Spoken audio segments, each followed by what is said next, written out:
आप सभी? मुझे आशा है कि आप सभी अच्छे और खुश होंगे। चलिए आज हम पढ़ते हैं पाठ 5 अप्रिय सत्य। करते हैं सबसे पहले इसकी शुरुआत, पढ़ेंगे इससे सबसे पहले पाठ परिचय। प्रस्तुत पाठ में एक ऐसे व्यक्ति की कहानी बताई गई है जो अपनी सत्यवादिता तथा ईमानदारी के कारण परेशान रहता है और उसका कोई मित्र भी नहीं बनता। एक दिन वह राजा के यहाँ गुप्तचर विभाग में नायक पद प्राप्त करता है और अपनी बुद्धिमानी से विशेष सलाहकार का पद प्राप्त करता है। ठीक है, ईमानदारी के साथ किया गया कर्म कभी निष्फल नहीं माना जाता। कैसे? अपनी अनुभव लिखिए। चलिए अब पढ़ते हैं इसे। राजा नरहरि के राज्य में एक अत्यंत बुद्धिमान युवक रहता था। उसका नाम था श्रुतसो। उसके माता पिता ने उसे सच्चाई और ईमानदारी की शिक्षा दी थी। पढ़ लिख कर बड़ा होकर भी वह एक सच्चा मनुष्य बना रहा। उसमें चालाकी नहीं आई।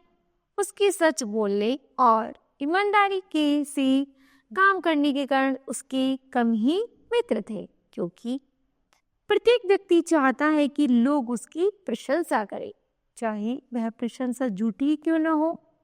श्रुतसोम को झूठी प्रशंसा करने की आदत नहीं थी। ऐसी स्थिति उत्पन्न होने पर वह चुप हो जाया करता था। इसी कारण उसे काम भी बहुत कम मिलता था। श्रुतसोम के घर वाले बहुत चिंतित रहते थे। श्रुतसोम भी चिंता में तो रहता ही था। एक दिन उसने सोचा, क्यों ना यहाँ के राजा के से जाकर मिलूं, वे शायद मेरी योग्यता की कदर कर सकें। वह राजदरबार में पहुंचा। उसने राजा नरहरि से कहा, महाराज, मैं हर कार्य करने की उचित योग्यता रखता हूँ, पर आपके राज्य में मेरी कोई कदर नहीं करता। ऐसा क्यों? राजा नरहरि ने विस्मय से पूछा। उचित कार्य करने वालों की तो राज्य के सभी पदों पर आवश्यकता है। महाराज, मेरी सत्यवादिता और ईमानदारी के कारण लोग नाराज हो जाते हैं। प्रत्येक व्यक्ति चाहता है कि मैं उसकी झूठी प्रशंसा करूं, उसकी लाभ हानि की सच्ची बातें उसे ना बताऊं, क्योंकि वे बातें उसे भाती नहीं। तो सच बोलना छोड़ दो। ऐसी ईमानदारी किस काम की जो दूसरों के मन को ना भाए। राजा नरहरि ने कहा, जी अच्छा महाराज। श्रुतसेन ने कुछ क्षण सोचने के बाद कहा, क्या आप मुझे कोई काम देंगे? राजा नरहरि को उस समय गुप्तचरों के नायक की आवश्यकता थी। उसने उसकी परीक्षा लेकर उसे अपनी गुप्तचर सेवा में रख लिया। नरहरि का अपनी मंत्री वीरसेन पर विशेष स्नेह था। वे उसके विरुद्ध कभी कोई बात सुनना पसंद नहीं करते थे, किंतु वीरसेन कपटी था। वह राज्य में विद्रोह करवाने के लिए प्रयत्नशील था। श्रुतसेन को शीघ्र ही वीरसेन के कारनामों की जानकारी हो गई, किंतु उसने यह सूचना राजा नरहरि को नहीं दी। वह उनके सामने सदैव वीरसेन की तारीफ किया करता था।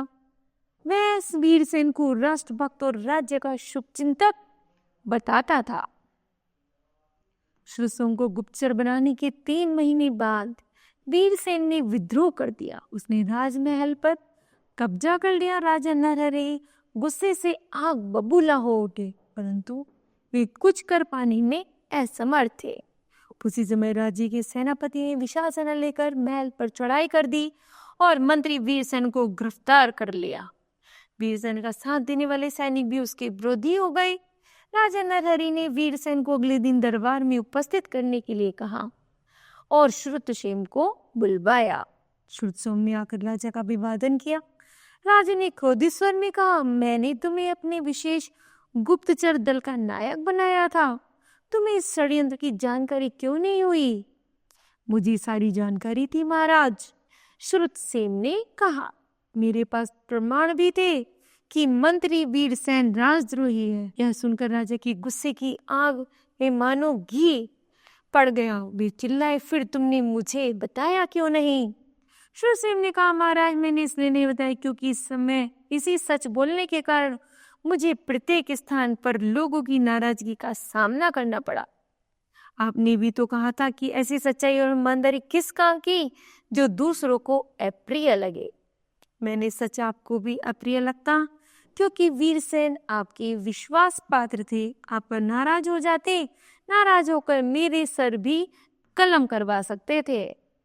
राजा ने विचार किया, श्रुतसेन ठीक कह रहा है।